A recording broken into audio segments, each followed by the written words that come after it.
गजपति जिला पारलाखेमुंडी सहर में पीडीएस चाउल चोरा चालाण पछरे किए भद्रलोक रही समस्त अवगत रही।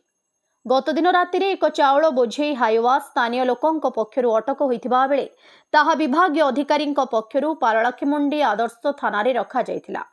अन्यपटे प्रशासन पक्षरु एहार तदंत परे कार्यानुष्ठान नेबा पई कहिबा परे मध्य दायित्व थिबा अधिकारी तदंत करिबा एवं अन्य प्रक्रिया रे विलंब करिबा संदेह को बढ़ाइबारे लागिछि।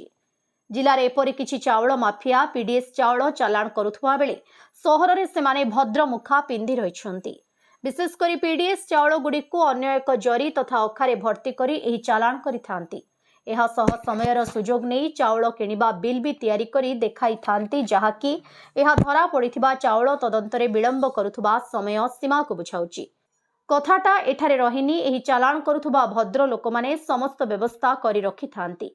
हेले एठी प्रश्न उठुची, जदि एही चाउल सेमाने किनिछन्ती ताहा कोन पई आ एहाकू अन्य राज्य तथा अन्य जिला को काहाकू पठाउछन्ती।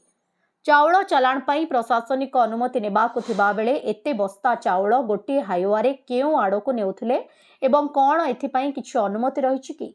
तेणु एहार सठिक तदंत करिब किए बोली बुद्धिजीवी महल रे आलोचना हेउछि, जहाकी आज अपराह्न 4टा बेले एहार सूचना मिलिछि।